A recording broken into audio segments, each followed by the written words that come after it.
함께 계속해서 다니엘서를 보고 있습니다. 오늘 본문은 다니엘을 통해 벨사살 왕에게 벽에 쓰인 글씨를 해석해 줍니다. 25절에 보면 다니엘은 벽에 쓰인 글을 읽어 내려갑니다. 메네 메네 데겔 우바르신. 그리고 26절을 보면 정확하게 다니엘이 이 글을 해석합니다.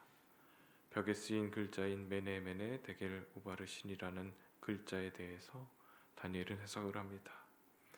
이 메네라는 단어는 세어보다, 측정하다라는 뜻을 가지고 있습니다.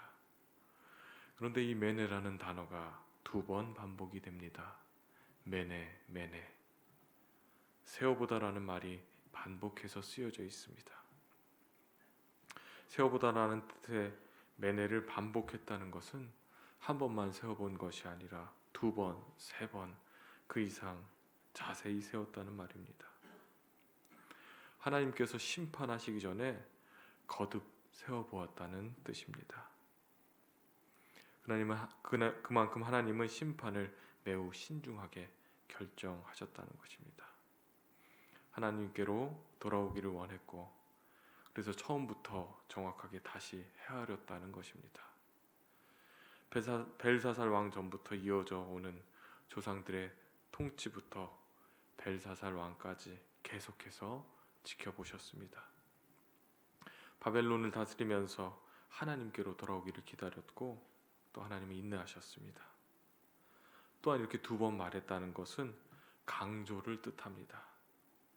강조는 곧 확실하다는 것을 뜻하기도 합니다. 다른 것에 여지가 없이 확실하다는 것입니다. 메네메네, 이는 곧 벨사살 왕이 임기 횟수가 하나하나 마지막까지 세워졌으며 이제 막 종국에 이르렀다는 것을 의미한다고 다니엘은 말하고 있습니다. 이 말씀을 보면 왜 거듭 세워보셨을까? 이런 궁금증을 갖게 되었습니다. 그러면서 깊이 묵상을 했습니다. 심판을 위해서라면 거듭 세워볼 필요가 없지 않았은가 라는 생각을 했습니다. 혹여나 세게 된다면 심판의 강도를 정하기 위해서 세보는 것일까? 아마 그러진 않았을 것입니다. 그렇다면 왜 정확하게 다시 여러 번 세셨을까? 심판하는 것이 아니라 구원해 주시려고, 구원할 거리를 찾아보기 위해 여러 번 센 것이 아닌가라는 생각을 하게 되었습니다. 묵상을 하며 누가복음의 10명의 그 나병 환자 이야기가 생각이 났습니다. 말씀에 보면 10명이 고침을 받았는데 한 명이 돌아와 하나님께 감사하고 예수님께 돌아와 엎드려 감사했습니다. 예수님이 돌아온 이 한 명의 문둥병자에게 묻지요. 9은 어디 있느냐? 9은 왜 안 왔느냐? 이렇게 물으셨어요. 왜 예수님이 9은 어디 있느냐 그러셨을까요? 돌아와 감사해야 하지 않았다고, 돌아오지 않은 자들에 대한 책망과 심판을 하는 것이 아니라 그들을, 그 9명에게 구원을 선포해 주시기 위해 물으신 것입니다. 돌아와 감사 인사를 한 나병 환자는 나음을 받았을 뿐만 아니라 그에게 구원을 선포해 주신 것 같이 구원을 선포해 주시기 위한 그 거리를 그 9에게서도 찾은 것이 아닌가라는 생각이 들었습니다. 하나님은 심판보다는 어떻게 해서든지 우리를 구원하시려고 우리에게 기회를 주시는 하나님이신 줄 믿습니다. 하나님은 지금도 우리를 심판하려고 하시는 것이 아닌 구원하실 거리를 찾고 계신 줄 믿습니다. 기회를 주시는 하나님께서 지금도 우리에게 기회를 주시는 줄 믿습니다. 그래서 하나님의 셈법은 다릅니다. 이런 이야기를 많이 들어보시기도 하셨고 많이 하시기도 하셨을 것입니다. 새세기 전에 알아서 해. 새세기 전에 알아서 해.